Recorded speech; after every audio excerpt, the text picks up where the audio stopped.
So, if you've been scrolling online recently, I'm pretty sure you've seen it. These videos and posts are popping up everywhere, showing this really strange, thick fog rolling into towns and cities.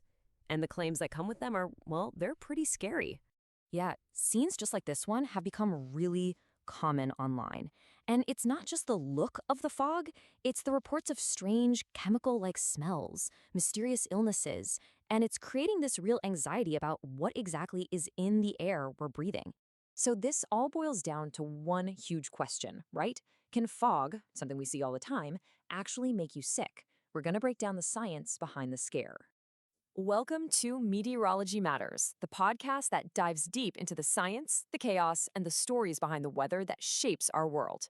This show was created by meteorologist Rob Jones. Now, let's get into today's explainer. All right, so to really get to the bottom of this, we first have to look at what people are actually saying. What are they experiencing and posting online that's causing all this alarm? And these reports aren't just from one place. They're popping up across the US, Canada, and even the UK. And what's interesting is the symptoms people describe are incredibly consistent. We're talking headaches, trouble breathing, sore throats, and nasty cough. On top of that, people are noticing these weird chemical smells, seeing what looks like little particles in the air, and some are even saying their pets are acting really strange. This quote from a video that went viral just perfectly sums up the fear. The person says, "The taste of the air, the only word I can think of is toxic. It smells like after you set off a bunch of fireworks." See, it's not just that they're seeing fog. They feel like they're tasting and smelling something dangerous. And that is what's really fueling this whole concern. Okay, so with all that fear swirling around, let's pivot to the actual science here. Let's ask the basic questions. What is fog, really? And what's actually in the air when it shows up? Believe it or not, how fog forms is a super simple, totally natural process. You really only need three ingredients. First, you need moisture in the air. Water vapor. Second, the temperature has to cool down. That's what causes that vapor to condense back into tiny liquid droplets. And third, and this is the key, those droplets need something to grab onto. And that's something they grab onto. We call them aerosols. Now, I know that word can sound a little alarming, but aerosols are a completely normal part of our atmosphere. They can be totally natural things like tiny specks of dust or sea salt, or they can be man-made like particles from car exhaust. The water vapor just condenses around these tiny particles, and that's how you get fog. Now, this is where the weather pattern becomes really important. When you get one of those stagnant weather days, thick fog and almost no wind, the atmosphere basically puts a lid on everything. It's not creating new pollution, but it acts like a trap, concentrating all the stuff that's already hanging around near the ground, like emissions from cars and local industry. So here's the absolute key takeaway. The fog itself, the actual water droplets, is harmless. It's just water.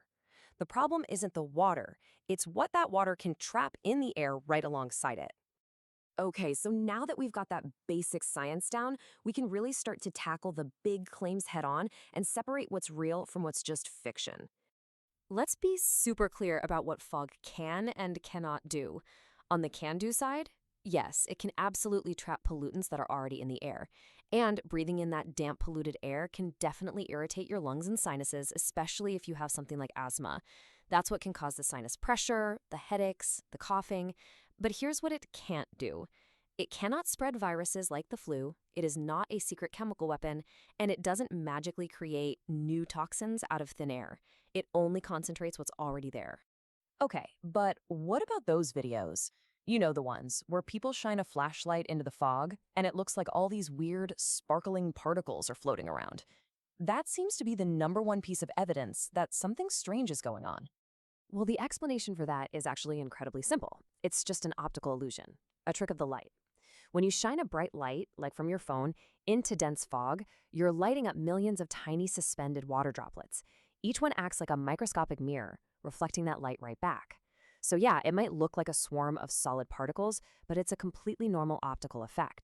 So if the science is this straightforward, why does this keep happening? Why do these fog scares take hold and spread like wildfire online every single winter? Well, the answer really has more to do with psychology than it does with meteorology.